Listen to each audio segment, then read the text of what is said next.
Halo Sobat Nime, kebet terus apoteosis, langsung aja gaskon.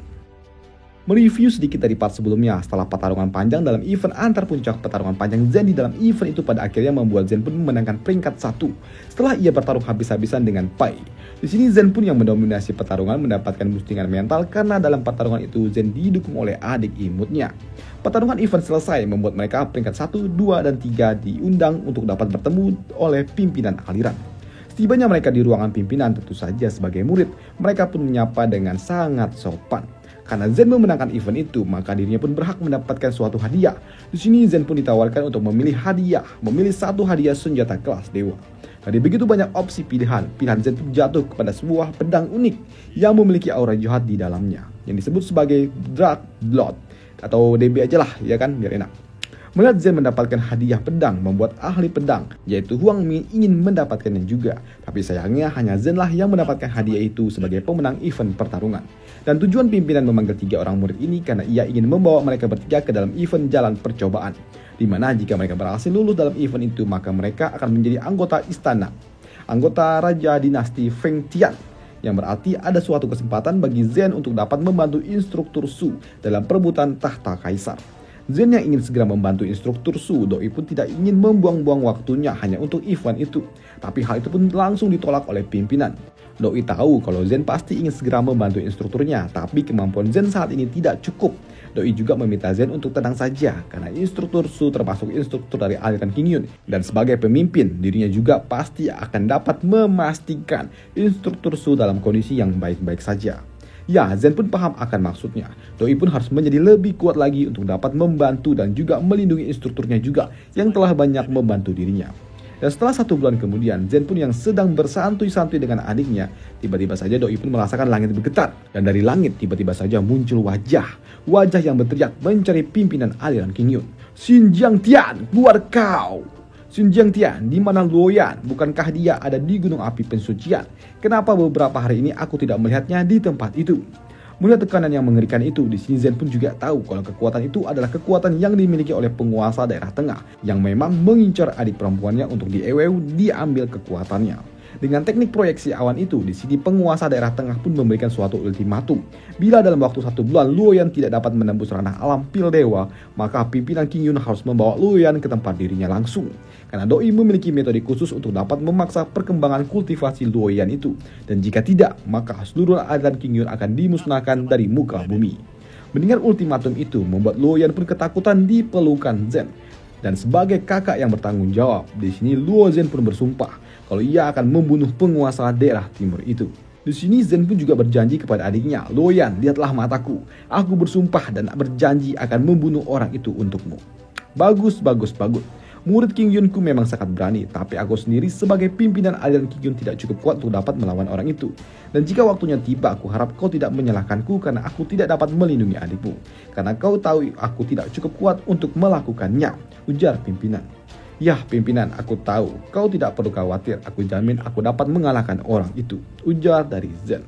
Ya, kamu memang benar-benar kebanggaan dari aliran King Yun, ujar pimpinan ini di dalam hati. Setelahnya, Zen pun pergi bersama adiknya ke gunung api pesucian untuk melakukan pelatihan. Di sini Zen pun yang ingin melihat perkembangan dari adiknya, ia meminta berlatih tanding. Dan di sini Zen dan juga adiknya mulai mengeluarkan aura bertarungnya. Itu Zen melepaskan serangan. Di sini Luoyan ternyata tidak melakukan apapun, ia hanya terdiam, yang membuat Zen pun bingung dan buru-buru menarik serangannya kembali. Lalu tiba-tiba saja Luoyan pun memeluk kakaknya dan berujar, "Maaf kak, aku sudah terbiasa melihatmu berlatih, jadi aku lupa untuk menghindar." Setelah 1 bulan kemudian, Zen pun bersama adiknya Doi pun dipanggil oleh pimpinan karena sudah waktunya untuk segera pergi ke event jalan percobaan. Dan ternyata untuk pergi ke area event yang berjarak 50.000 km, mereka pun harus menggunakan lorong dimensi untuk dapat memangkas waktu. Namun saat mereka berada di lorong dimensi itu, mereka pun terhalang oleh badai ruang. Sedangkan di tempat area event jalanan percobaan, di tempat ini telah berkumpul seluruh murid-murid dan juga pimpinan dari masing-masing aliran. Namun karena aliran King Yun belum juga datang, mereka pun sempat diejek-ejek oleh pimpinan aliran lainnya. Setelah kejadian itu, kita flashback 3000 tahun lalu, di mana di aliran Tiandun terdapat seorang pimpinan yang bernama Bai Nian Dao, yang merupakan seorang master pembuat senjata kelas dewa.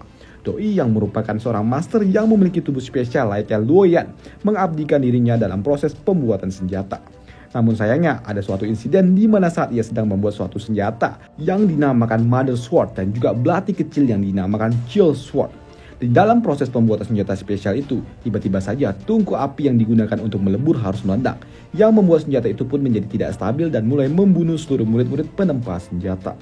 Namun ternyata yang menggila itu hanyalah Mother Sword. Setelah memakan banyak tumbal, Mother Sword itu kabur entah kemana dan mulai menebar teror di mana-mana. Sedangkan untuk melacaknya harus menggunakan Chill Sword yang ditempa secara bersama dengan Mother Sword itu.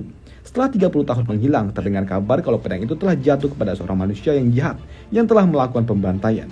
Namun pemegang senjata itu pun harus mati di tangan para raja-raja yang bekerja sama untuk membunuh orang itu. Namun uniknya, di hari yang sama dengan matinya si penjahat itu, tewasnya juga penempa dari senjata itu. Dan sebelum ia tewas, ia pun meninggalkan anak perempuannya untuk dapat meneruskan misinya untuk menemukan senjata yang masih belum diketemukan itu.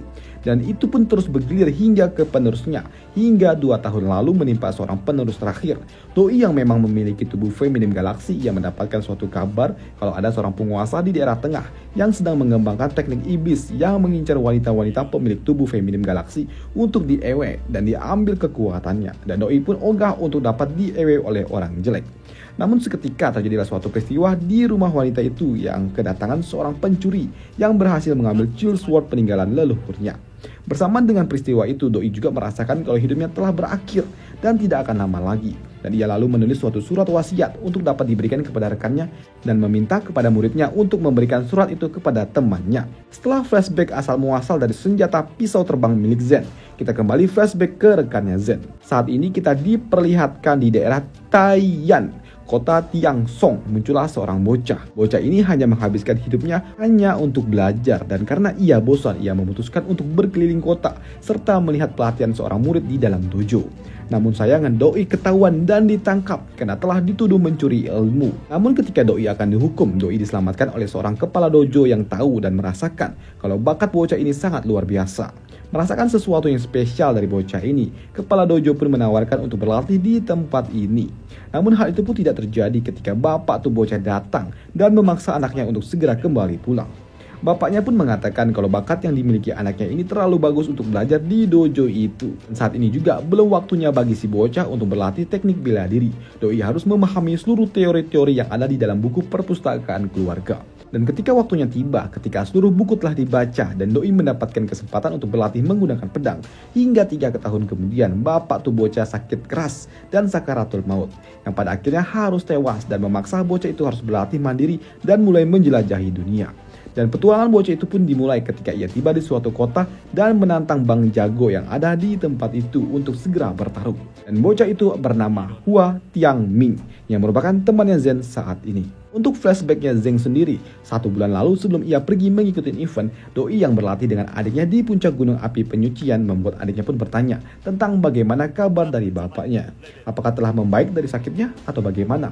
Namun sayangnya bapaknya telah tewas, ujar dari Zen, yang telah dijebak oleh paman kedua dan juga paman ketiga yang mengincar posisi patriark keluarga Luo. Dan seketika mendengar itu semua, aura membunuh Luoyan pun langsung membara dan ia pun meminta untuk segera pulang ke kediaman keluarga Luo dan harus membunuh 2 orang yang telah berkhianat itu. Dan beberapa hari kemudian di kediaman keluarga Luo, biasalah kan pelayan keluarga Luo ini kan songong-songong. Ketika seorang pelayan datang dan ingin menghukum seorang budak dan juga mengusirnya, di sini muncullah Luo Zhen dan juga adiknya. Doi datang memberikan obat kepada budak yang telah diusir itu dan seketika budak itu pun merasakan segar dan juga bugar. Melihat bocah yang datang mengganggu, membuat pelayan itu pun menyuruh para pengawal untuk segera menghajar 2 orang bocah itu. Namun ketika para pengawal itu datang, mereka semua pun langsung terhempas dihajar oleh Luo Zhen. Melihat para pengawal dihempaskan begitu saja, membuat pelayan tua ini pun juga ketakutan. Doi juga berujar, siapa kalian? Keluarga Luo tidak memiliki masalah dan tidak memiliki dendam, dan kenapa kalian mengincar kami? Pengurus Wang, kau mungkin gak mengenaliku, tapi aku mengenalimu. Apakah kau Luo Zhen? Ucapnya terbata-bata. Ya, karena kau telah tahu siapa aku, seharusnya budak sepertimu itu sudah dapat mati dengan tenang, ujar dari Zen, sembari menebaskan pedangnya membelah leher si pelayan sungguh itu. Di hadapan para budak keluarga Luo, Zen pun juga berujar, aku Luo Zen telah kembali. Bagi kalian semua yang memiliki nama keluarga Luo, datanglah ke area pelatihan dan katakan kepada si kampret-kampret Luo Bing dan juga Luo Jun untuk segera menerima kematian mereka. Sedangkan di aula keluarga Luo, saat ini patriark keluarga Luo telah melakukan pelatihan tertutup. Dan Doi pun dihampiri oleh adiknya yang mengatakan kalau Luo Zhen telah kembali dan menuntut balas. Luo Zhen telah kembali. Kalau bocah itu datang 8 atau 10 tahun lagi, mungkin saja aku tidak dapat melawannya. Tapi kalau cuma 1 tahun, easy lah tuh. Ketika si kampret itu muncul di arena pelatihan, di hadapannya telah menunggu Luo Zhen dengan para budak-budak di belakangnya. Melihat ada budak yang banyak bacot, tiba-tiba saja patriark itu pun melepaskan pedangnya ke arah budak itu. Tapi seketika, pedang itu pun langsung terbelah menjadi 2 bagian. Dengan menggunakan teknik darah, patriark warga Luo pun lalu mengaktifkan teknik Blood Sword miliknya untuk segera membunuh Zhen. Tapi serangan sederhana itu pun ternyata tidak berguna. Bahkan Zhen pun dapat menghindarinya dengan sangat mudah. Bahkan ketika Zhen terkena serangan itu, di sini Zhen pun masih baik-baik saja. Merasa kalau sudah cukup bermain-mainnya, di sini Zhen pun langsung melesat ke arah lawannya dan langsung berhadapan dengan lawannya juga. Begitu masuk ke dalam jarak serang, Zhen pun menembakkan duri spiritnya yang membuat patriark itu pun lalu mati instan tanpa adanya perlawanan yang berarti. Dan untuk papan ketiga yang mencoba kabur ketika Doi ingin melepaskan pedang miliknya, Doi pun langsung mati ketika Luoyan melepaskan auranya saja dan berujar, "Kau tidak layak untuk mengeluarkan pedang ayahku."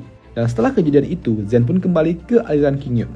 Kembali lagi setelah flashback panjang, Zhen dan juga rekan-rekannya serta pimpinan aliran Qingyun telah tiba di aula pelatihan. Dan di sana sudah sangat ramai karena aliran Qingyun adalah aliran terakhir yang tiba di tempat ini. Di tempat ini juga pimpinan aliran Lo Yun yaitu Wei Yulong ia berujar, lah piye kilur. Aliran Qingyun cuma segini saja orangnya.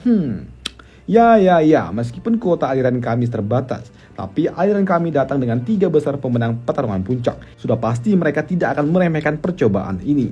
Tapi melihat kultivasi Zhen yang hanya berada di ranah alam langit tingkat 3 membuat aliran Qingyun pun diremehkan. Merasa diremehkan terus-terusan membuat Huang Min pun kesal, tapi Doi pun langsung dihentikan oleh pimpinan. Pimpinan juga mengatakan kalau bocah ini yang memang hanya berada di ranah kultivasi alam langit tingkat 3, tapi Doi inilah pemenang event itu. Event pertarungan antar puncak. Apa? Aku tidak percaya dengan bualanmu itu. Apalagi kau bilang bocah ini telah dapat memahami aturan rumit dari lorong di waktu. Kau terlalu banyak membual, ujar Pak Tua itu. Ya. Kalau kau tidak percaya maka tunggu aja. Aku akan mengalahkan kalian semua, ujar dari Zhen. Namun tiba-tiba saja ada seorang bocah yang melepaskan serangan ke arah Zhen. Kau bocah berani-beraninya belagak seperti itu, ujar murid dari aliran Lo Yun. Tapi serangan yang ke arah Zhen itu langsung ditebas oleh Huang Ming. Dengan kemampuanmu yang rendah itu, kau belum layak untuk dapat bertarung dengan Luo Zhen, ujar dari Huang Ming. Mendapatkan provokasi itu membuat si kampret itu pun mencoba untuk menerjang Huang Ming dengan serangan pedangnya. Tapi sayangnya serangan itu pun tidak berguna sama sekali dan tidak berarti apapun untuk Huang Ming. Di sini karena bosan dengan kekuatan lemah dari si bocah itu dan juga berani songong, membuat Huang Ming pun melepaskan teknik berpedang Eclipse miliknya. Membuat bocah itu pun langsung terhempas. Melihat Huang Min dapat menghancurkan mental lawannya, membuat publik pun mulai bergosip. Himbe lah, bagaimana bisa? Bocah itu hanya peringkat 3 dalam pertarungan antar puncak, sudah dapat memahami niat berpedang maksimal. Ini sangat mengerikan. Lantas bagaimana dengan pemenangnya? Pertarungan antar puncak itu bagus. Ini adalah murid dari aliran Qingyun. Pimpinan aliran Wei, kau telah paham kan? Kami ini datang bukan cuma untuk ece-ece. Waduh.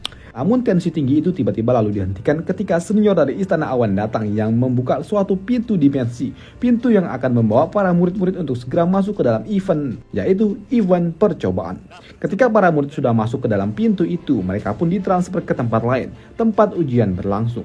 Namun dalam proses pemilihan para murid, lagi-lagi aliran Qingyun pun disindir dengan peristiwa 1 tahun lalu. Ketika murid aliran Qingyun dipindahkan melalui pintu dimensi itu, murid itu malah tidur. Tapi di sini pimpinan Qingyun pun langsung membantahnya. Kalau tahun ini murid-murid dari Qingyun bukanlah kaleng-kaleng. Pimpinan juga menjelaskan kalau muridnya itu yaitu Luo Zhen telah masuk ke dalam salah satu tempat suci pelatihan pedang, yaitu Gunung Pedang Mematikan. Tapi ucapan itu pun tidak dapat dipercaya oleh salah seorang pimpinan aliran lainnya, yaitu si Nenek Long. Nenek Peot, kalau kau tidak percaya silakan aja kau tonton anak-anakku itu melalui proyektor yang ada di depanmu itu, yang memantau para murid-murid melakukan pelatihan tes tertutup. Sedangkan untuk Zhen sendiri ketika Doi ditransfer ke tempat itu dan mulai melangkah menjauh, tiba-tiba saja Doi pun tertangkap oleh monster. Tapi dengan niat pedang maksimal, Zhen pun dapat melepaskan diri dan mulai menghancurkan belenggu yang mencoba untuk mengikatnya itu. Setelah Zhen berhasil melepaskan diri, monster yang mengikat Zhen pun langsung kabur. Dan di sini Zhen pun juga paham kalau dirinya tidak boleh lengah sedikit pun. Dan ketika ia melanjutkan perjalanannya, Doi pun tiba di ujung jalan dan di ujung itu hanya ada lautan magma. Namun ketika Zen melihat sekitarnya, ia melihat ada seorang kelompok murid lainnya dan orang-orang itu pun memanggil Zen untuk segera mendekati mereka. "Hei bocah, sini kau." "Apa? Kau memanggilku?" "Udah, kau sini aja. Kalau ku panggil ke sini, jangan banyak tanya," ujar salah seorang kampret yang songong. Mendengar itu, di sini Zen pun ingin sekali menonjoknya. Tapi di sini Zen pun mencoba untuk tetap tenang. Di sini karena Zen merupakan kultivator yang berada di ranah paling rendah, doi meminta agar Zen membuka jalan untuk mereka. Ketika magma itu mulai surut dan mulai melihatkan tanggul-tanggul yang dapat digunakan untuk melangkah jauh tanpa pikir panjang, karena memang ini satu-satunya jalan, Zen pun memutuskan untuk langsung meluncur. Ketika Zen melangkah lebih jauh dan melihat Zen dalam kondisi yang aman, membuat kelompok para kampret itu pun mulai mengikuti Zen. Namun di tengah-tengah perjalanan itu, tiba-tiba saja mereka dihadang oleh monster ular magma yang berukuran sangat-sangat besar. Dan petualangan Zen dalam menghadapi monster itu dan juga monster-monster lainnya yang ada di tempat ini akan dibahas di part selanjutnya. Dan sampai jumpa, bye!